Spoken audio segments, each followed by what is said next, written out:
Hello one and hello all. Welcome back to the Play Action Cast. My name is Jeff Malinoff. Happy New Year to you all. It is January 1st, 2024, and it is a new year, but the same end of the NFL season and college football playoff chaos still reigns supreme in our lives. Yes, we had just finished up Week 17 of the NFL season. We got one more week to go. We got plenty of playoff spots open for the taking. And today we are going to find out who will be in the national championship game after the Rose Bowl and Sugar Bowl happen tonight. Yes, I'm recording this right before those two games. Very excited about it. We're all excited about it. But let's dive in real quick first to Week 17 of the NFL because whoo-wee, a lot has happened. My goodness. First things first, of course, we should start with Thursday Night Football between the Browns and the Jets. The Browns, 11-win team behind quarterback it's actually Joe Flacco. Yes, I cannot believe I just said that. Yes, instead of Deshaun Watson and his guaranteed $250 million contract, it is Joe Flacco in nearing his 40s, having multiple 3-touchdown games and just going off, especially in fantasy football land. He has delivered for the Cleveland Browns, and they are in the playoffs officially. They cannot win the AFC North, of course. We'll get into that later. But they have the top wild card spot as of right now, and it looks like they're going to be holding on to that 5 seed, regardless of what happens between next week's matchup between the Dolphins and Bills. So the Browns sit comfortably in the 5 seed, playing the winner of the AFC South, whether it's the Jaguars or the Texans or the Colts for that matter. Whoever wins the AFC South will play the Cleveland Browns. And right now, the Cleveland Browns are rolling. I would not want to play them in the playoffs because we all know who the team with the biggest momentum going into the postseason is always the most dangerous. And right now, Cleveland Browns are one of those teams with a lot of momentum gaining going into that postseason. And man, it's nice to see the Browns in the playoffs. It's nice to see the Browns competing. Coach Stefanski, credit where credit is due. You have led this team very well, especially with the ups and downs of the last couple of years, going from another 11-win season you had a couple years ago, beating the Pittsburgh Steelers in that postseason in 2020, having a couple of down years, but coming right back up, and with a top-tier defense and an offense that is currently clicking as it's never have in the last 20 years. It hasn't clicked like this. So credit to Coach Stefanski and the rest of that Cleveland Browns coaching staff. You have done great on both sides of the ball, and you could be looking at a deep playoff run going into the playoffs. And honestly, who knows what you'll do next week. Nothing really matters. You already clinched what you have right now. I would say play like a preseason game. I think a lot of teams will be doing that next week. But for right now, the Browns, congratulations. Now we're going to move on. We're going to side that and go into the most interesting game of the week. Monday Night Football as it was promoted as, between the Lions and the Cowboys. Now, this has already been talked about a lot, but we got to get into it ourselves. The Lions got screwed. Really no ifs, ands, or buts. The Lions got screwed. So, if you missed it, it was a 2-point conversion to seal the game. The game was at 19-20 at this time, with the fourth quarter, less than a minute to play, less than 30 seconds to play for that matter. And all the Lions had to do was kick a field goal to go, or kick an extra point at least, to get into overtime and see how they can handle themselves there. But Dan Campbell is a psychopath. He loves to gamble. He fakes punts. He fakes field goals. He fakes everything. He does not like giving that ball up and doesn't like giving the other team a chance. And I respect that. I think everyone in the NFL, anyone that watches the NFL can respect the cojones that Dan Campbell has. And right now, it was going into that. He goes for a tackle going out for the pass, little trickery play. They score. Decker scores. Everyone's happy. Flag on the play. Illegal touching. Offense. And everyone is screaming their heads off on the Detroit side, including Dan Campbell, who looked like he could have killed someone on that field because that man has the energy of just someone drinking 10 caffeinated energy drinks as well as 10 cups of coffee at the same time. He was just absolutely going ballistic. And so it turns out that the referee said he did not, Decker, the offensive tackle, did not say he was eligible. He did not notify the refs that he will be an eligible player downfield. But with replays and Jared Goff also in the huddle pushing Decker to go say be eligible, it looked like he said, hey, I'm eligible. It looked clear as day he was eligible. But the referees of that game said, no, he didn't say he was eligible. Number 70 said he was eligible. And everyone's like, no, that's not what happened. And now they had to go 5 yards back. So they're starting on like the 7-yard line now instead of the 2. Dan Campbell, the crazy psychopath that he is, the lovable psychopath that he is, decides to go for it anyways. He gets it, but yet another penalty by the Cowboys. So we have to do this all over again. 3rd time's the charm. Does he kick a field goal and go, you know what? Twice, too close to call, not enough. We just got to kick the field goal. No. He instead goes for it a 3rd time. This isn't Madden. He just did it again. And unfortunately, it did not work. The Cowboys squeak in a 1-point victory, 20-19. In a game that's going to be remembered for quite some time, just a controversy. It could affect, it's going to affect the playoffs, no question about it. Because if the Lions won this game, they would still have a chance to be at the number 1 seed. Considering if the Niners lost one of their next 2 games, the Lions had a shot to be the number 1 seed if they won this game. Losing this game put them in a very tight bond, and they lost their chance at getting the number 1 seed with this loss. So what happens to the referees? They, as the NFL announced, have been downgraded to no playoff games. This referee staff, no playoff games whatsoever. So is that a punishment or is that an early vacation for the referee staff there? Who knows?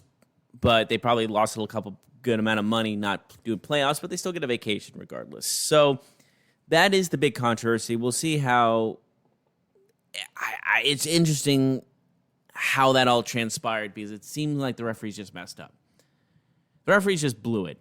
I don't think, of course, there's going to be the script writers and the people that think the NFL is rigged a little bit are going to say their share of, oh, this was intentional. Obviously, it wasn't. I think this was just a complete blunder by the referees. A massive blunder. I don't think we've seen a blunder like this since the Hail Mary, but it's a blunder nonetheless, and that does affect playoffs. This was a huge playoff implication game that was ruined by the referees. Simple as that. And we have had an episode before talk about if this is the worst season the referees have ever had. This game alone proves this is the worst officiating year in the history of pro football. I don't know another season, except for replacement refs for those couple of games, all those 10 years ago, that have been as truly horrendous as these refs have been this year. I mean, it's just, and of course, a lot of it has to be placed at the NFL standpoint of what the rules are making, how they want to handle roughing the passer calls and personal foul calls and helmet-to-helmet hits and all these other implications of really nullifying defense in a sense. I think a lot of it has to nullify the defensive side of the ball. But regardless of that, I think this is still hands down the worst officiating in the history of football. I don't think we'll ever, they need to step up. There's got to be some sort of ramifications or maybe it's almost like, hey, maybe you guys need to go back to school and just learn new things and try to be better. I don't know how you can incentivize and be better for officiating so we don't know no more controversial calls. I mean, it started really last year in the Super Bowl. People don't talk about the ending of the Super Bowl unless you're talking about the referees with the controversial holding call at the end on Juju Smith-Schuster in the Super Bowl. So we really need to have a talk about the refs in this offseason. But for right now, the record book shows Dallas Cowboys defeat the Detroit Lions 20-19, and the Cowboys, that is, have destiny in their hands to try to win the NFC East. If the Cowboys win next week, they are in the NFC East and they have the number 2 seed. It's done. So we'll see how that transpires. Going into the actual Sunday slot of games, we had a lot of games that actually had playoff implications, which is crazy to think about because we really haven't had this deep into the season, these many playoff implicating kind of games. Usually about 90% is clinched, but right now we have a lot going on right now. I mean, we're going to start off Dolphins and Ravens. This was a AFC number 1 seed kind of potential game here. If the Dolphins win, they had a very good shot at getting the number 1 seed.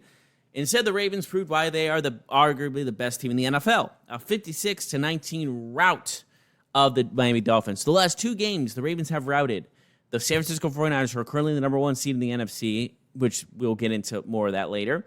And they have destroyed the number 2 seed in the AFC, Miami Dolphins, who some consider having the best offense in football. If this doesn't show that the Baltimore Ravens are really the favorite to win the Super Bowl, I don't know what is. This is truly the best team in football. I mean, they have proven it for 2 straight weeks. Facing the 2 best teams in football, they have not just beaten them, they dismantled them. They really proved why they are the top of the top right now. Now, this Ravens team has had a number 1 seed in the past. Last time they were the number 1 seed was 2019, and they lost in the divisional round to the Tennessee Titans. So there still are thought processes of, can this team really get far into the playoffs? Because this team with Lamar Jackson has not gotten far into the playoffs. They've had great regular seasons. They just cannot get it done in the postseason. So they still have this postseason blockage that this team is a big question mark going into the postseason. But again, that might change. This is a different defense. This offense is clicking. It's going to take a lot for them to be a one-and-done team like they have in the previous couple of seasons.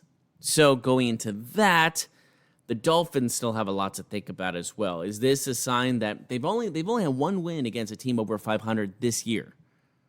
The rest of their wins have been against under 500 teams, which is a big question mark around them. Their offense can get it done. I don't think there's any question about that. But can their defense step up against teams over 500? It's still a lot to be desired. And they just lost Bradley Chubb, who has just been reported this morning, that he tore his ACL in the end of their game against Baltimore. So they just lost one of their big defensive weapons, and that makes the question mark even bigger. Are the Dolphins a team destined to be one and done in the playoffs? Because they still haven't even clinched the AFC East yet. Next week, the AFC East ends between... It's going to be a Sunday night game. They got their Sunday night game. They got prime time versus the Buffalo Bills. Win, and you're the division champions. Lose, and you drop into a wild card game on the road. That is a serious win-lose situation. You win, you get a home playoff game. You lose, you're on the road. That is going to make a big difference in this playoffs for one of these 2 teams. So Buffalo managed to survive against New England by 1 score. I mean... I think AFC East teams always just have a hard time against the Patriots, regardless how bad they are. So now we have a date with destiny here. AFC East title on the line. Miami Dolphins versus the Buffalo Bills. It's going to be exciting.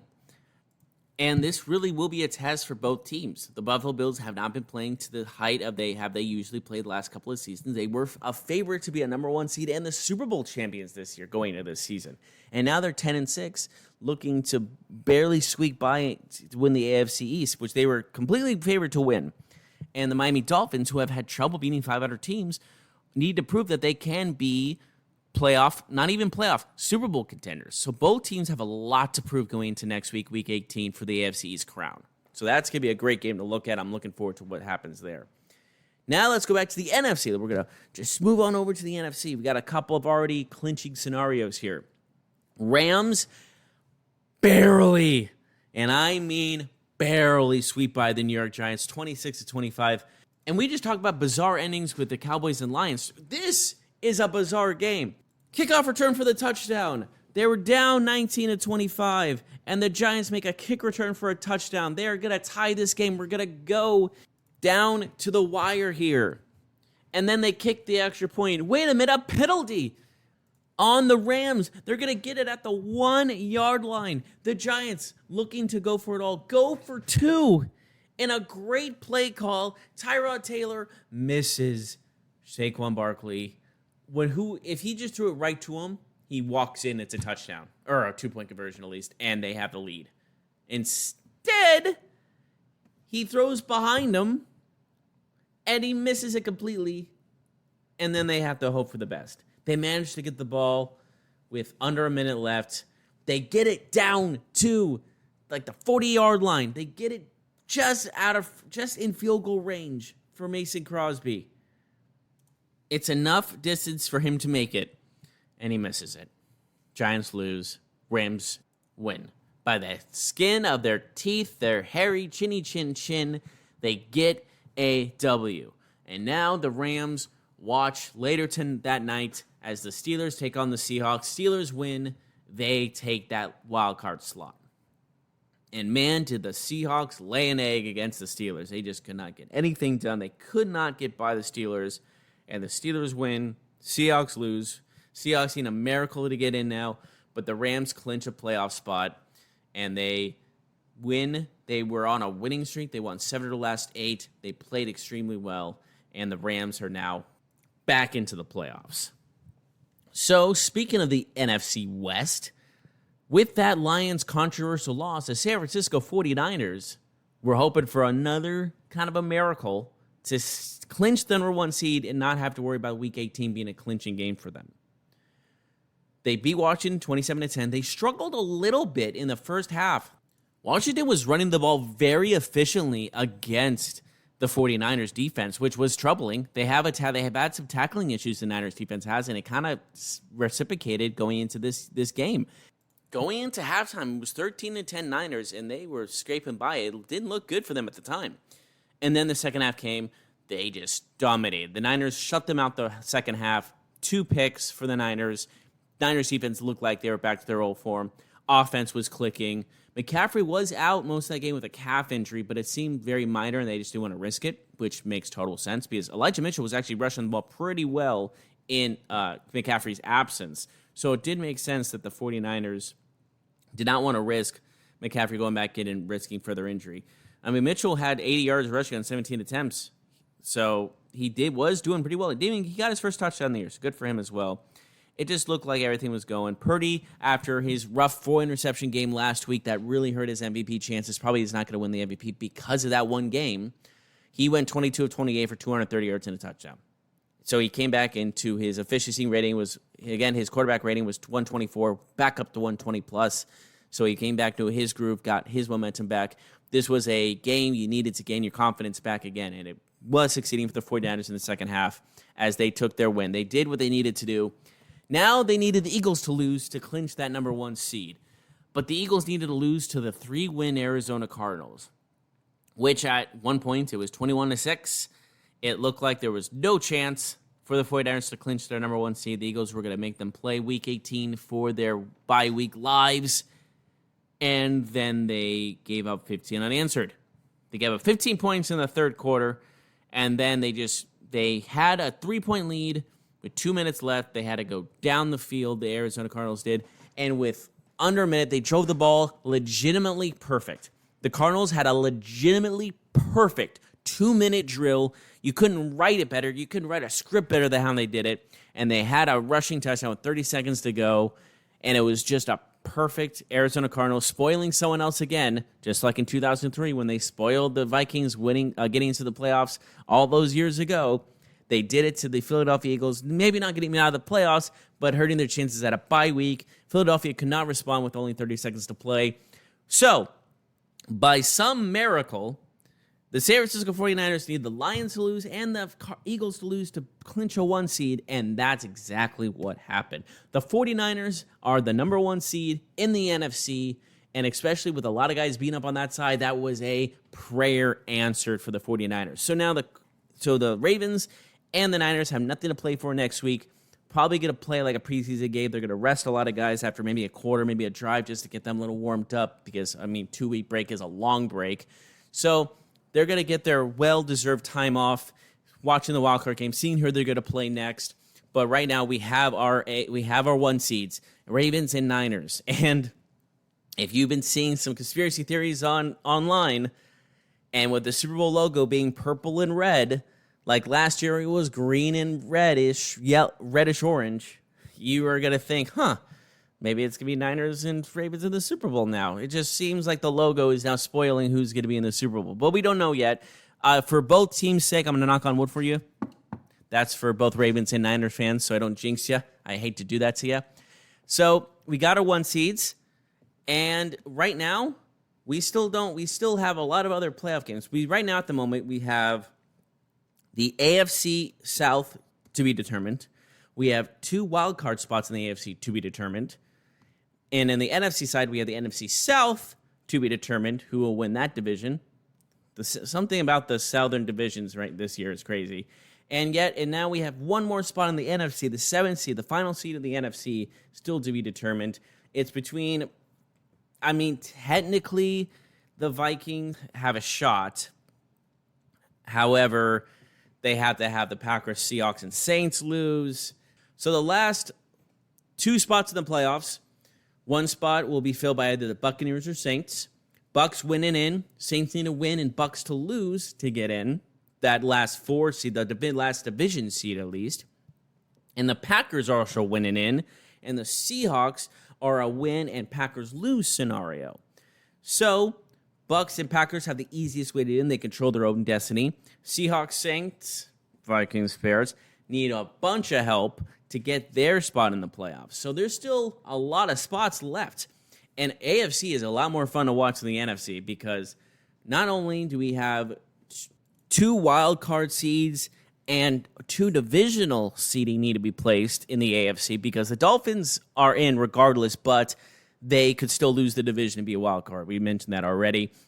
But, however, Jags could be out completely if they don't win their division. And also we have the Bills, Colts, Texans, Steelers all fighting for that last spot in the playoffs. With the Texans and Colts also competing for the last AFC South division crown. So we're just going to go into playoff scenarios real quick because we got to talk about the AFC South. This is the most interesting one. Jaguars winning in. Jaguars had to beat the Titans and they win the AFC South. Colts need to win versus the Texans and Jaguars to lose. And the Texans need to win and the Jaguars to lose. So if Colts or Titans, whoever wins between Colts and Titans and the Jags lose, that is the AFC South champion. That's interesting as well because they both the Colts and Texans are both fighting for a wild card spot, even if the Jags win their division. Because if the Jaguars win their division, then Colts and Texans are playing for the last playoff spot. So that's what's going on there. Colts and Texans are playing for that final playoff spot. They're both winning in. The Colts and Texans game is a playoff game. Playoff game on the line there. Jaguars winning in, but if they lose and the Texans or Colts, winner will be the AFC South champion. So the AFC South champion is down to 3 teams in the last week, which is super exciting. Thank you, playoff gods, for giving us a last good AFC South matchup there. Also, Steelers, even though they're kind of on the outside looking at the minute, if they beat the Ravens next week and the Bills lose to the Dolphins, the Steelers get in and the Bills are out. Think of that. A 10-7 Bills team will be out of the playoffs entirely, which will be crazy to think about the start of this year. So a lot needs to happen. In the AFC, so basically, to recap the AFC playoff implication games, Bills need to beat the Dolphins and they're in. Jags need to beat the Titans and they're in. Colts and Texans, whoever wins that game is in the playoffs regardless, or a possible AFC South champion. Steelers need the Ravens. They need to beat the Ravens and the Bills lose to take the Bills spot in the playoffs. So those are the AFC playoff clinching scenarios there. Because the Dolphins are already in. Even if they lose, they're playing for a home field advantage for the first week of the playoffs. Looking at the NFC, Bucks are winning in. We just mentioned that. Saints need to beat the Falcons and the Bucks lose the 2-win Panthers. Or they need to beat the Falcons and the Packers lose to the Bears and the Seahawks need to lose to the Cardinals to them to get a wild card spot. So they can fight for either a division spot or a wild card spot, but with a wild card spot, they need more help than they do for a division title. Falcons are still in it. Surprisingly, I know. I always kind of knock them out of it just because of how bad they've been playing. I don't think they have a shot, but there's still a prayer there for the Falcons. A win against the Saints and a Buccaneers loss gets them in, which is crazy to think about. And the crazy part is that's not a wild card spot for the Falcons. That's a division championship for the 7-9 Falcons currently. So the 8-9 Falcons will have to get in if they beat the Saints and the Bucks lose to the 2-win Panthers. Again, the Bucks need to lose to the 2-win Panthers, so that's a long shot regardless. All right. Rest of the NFC goes as follows. Packers are winning in. We mentioned that. Seahawks need to win and the Packers to lose. Vikings can still get into it. I said it was crazy before. And like I said before, they need to beat the Lions. they need the Packers to lose to the Bears, and they need the Seahawks to lose to the Cardinals, and the Saints to lose to the Falcons. So the Vikings need a miracle. But there's been miracles at their stadium before, so I don't know. But there's so many scenarios for this Week 18 game, and I'm loving it personally. It's going to be fun to watch. So we'll see what happens. I'll be here next week. We'll react to this because, my goodness, it is hard to predict right now because these playoff clinching games, the weirdest stuff happens, and I believe they are unpredictable. Wow, that sounded a lot less cool than I thought it was. But regardless, it is unpredictable. I'm not even going to try.